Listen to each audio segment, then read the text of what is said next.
காட்சி 2. அதியமான் ஔவைக்கு நெல்லிக்கனி கொடுத்த நிகழ்வை நாடகமாக காண்போம். அரசே, உங்களை காண ஔவையார் வந்திருக்கிறார்.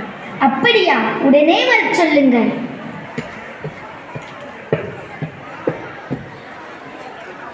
நாட்டு மக்கள் நலனையே நாளெல்லாம் நினைத்து நல்லாட்சி செய்யும் அதியமான் நெடுமான் அஞ்சியே வணக்கம். அருந்தமிழ் கவிதைகளால் அனைவரையும் கவர்ந்த ஔவையே, வாருங்கள் வணக்கம். ஊராக சென்று மக்களையும் மன்னர்களையும் கவிதையால் மகிழ்வித்து வந்த என்னை உன் அன்பினால் கட்டி போட்டு விட்டாய். நானும் நீண்ட காலமாக உன் அரண்மனையிலேயே தங்கிவிட்டேன். நீங்கள் என் அரண்மனையில் தங்கியிருப்பது எனக்கு கிடைத்த பெரும்பேறு. அதெல்லாம் இருக்கட்டும். காலையில் இருந்து உன்னை அரண்மனையில் காணவில்லையே, எங்கே சென்றிருந்தாய்?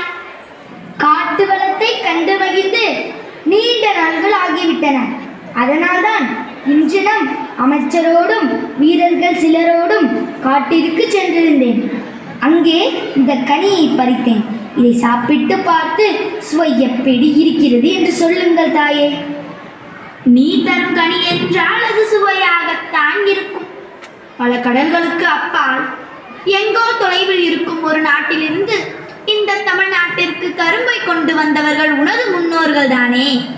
இனிப்பிற்கும் உங்கள் குலத்திற்கும் தொடர்புண்டல்லவா? அதனால் நீ கொடுக்கும் கனியும் இனிக்கத்தானே செய்யும். அந்த கரும்பை விட இனிக்கிறது தங்கள் பேச்சு. சரி, இதோ இந்த கனியை சுவைத்து பாருங்கள். அடடா, என்ன சுவை, என்ன சுவை! இவ்வளவு சுவை உள்ள கனியை நான் இதுவரை உண்டதே இல்லை. என்ன கனி இது?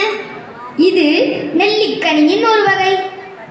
தாயே, நமது அரசர் மிகவும் எளிதாக கூறிவிட்டார். இது எங்கும் எளிதாக கிடைக்கும் கனி என்று, கிடைப்பதற்கே அரிதான நெல்லிக்கனி இது. எப்போதாவது ஒரு முறைதான் காய்த்து பழுக்கும். இன்று நாங்கள் காட்டுப்பகுதிக்கு சென்றிருந்த போது ஒரு மலையுச்சியில் இருந்த கருநெல்லி மரத்தில் இக்கனி பழுத்திருந்தது. அந்த மரத்தில் நமது வீரர்களால் ஏற முடியவில்லை. பிறகு நமது அரசரே முயன்று மரத்தில் ஏறி இந்த கனியை பறித்தார். என்ன, அதியமானே மலையுச்சியில் இருந்த மரத்தில் ஏறி இதனை பறித்தாரா? அது மட்டுமன்று, இக்கனியை உண்டவர்கள் நோய் நொடியின்றி நீண்ட காலம் வாழ்வார்கள் என்று பெரியோர் கூறுவர். அதியமானே, என்ன செயல் செய்து விட்டாய்?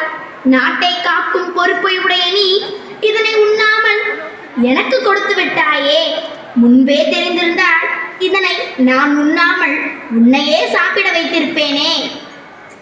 என்னை போன்ற ஒரு அரசன் இறந்து போனால் வேறு ஒருவர் அரசனாகி விடுவார். ஆனால் உங்களை போன்ற அறிவில் சிறந்த புலவர் ஒருவர் மறைந்தால் அந்த இழப்பை யாராலும் ஈடு செய்ய முடியாது. அதனால்தான் நான் எதுவும் கூறாமல் நெல்லிக்கனியை உங்களையே உண்ணச் செய்தேன். அதியமானே, தமிழின் மீது நீ கொண்டுள்ள பற்று என் உள்ளத்தை உருக செய்கிறது. உன்னை புகழ முடியாமல் என் தமிழே தடுமாறுகிறது. அப்படி சொல்லாதீர்கள். உங்கள் தமிழுக்கும் தடுமாற்றமும் இல்லை, தாழ்வும் இல்லை. உங்கள் நாவில் பிறக்கும் தமிழ் என்றும் நிலை பெற்று வாழும். அதில் என் பெயரும் ஒட்டி இருக்கும். அதுதான் எனக்கு மகிழ்ச்சி. வாழ்க தமிழ், வளர்க தமிழ்.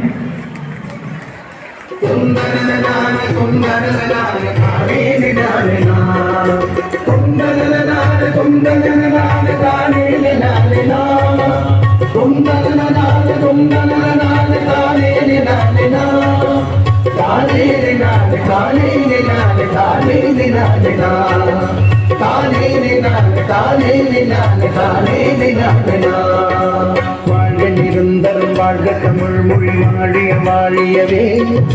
வான வளர்ந்ததனைக்கும் அளந்திடும் வன்மொழி வாழியவே. வாழ்க நிரந்தரம் வாழ்க தமிழ் மொழி வாழிய வாழியவே. வானமளந்ததனைக்கும் அளந்திடும் வன்மொழி வாழியவே. ஏழ்கடல் வைப்பினும் தன்மனம் வீசி இசை கொண்டு வாழியவே. ஏழ்கடல் வைப்பினும் தன்மனம் வீசி இசை கொண்டு வாழியவே. எங்கள் தமிழ் மொழி, எங்கள் தமிழ் மொழி, எங்கள் வாழியவே. எங்கள் தமிழ் மொழி, எங்கள் தமிழ் மொழி என்று வாழியவே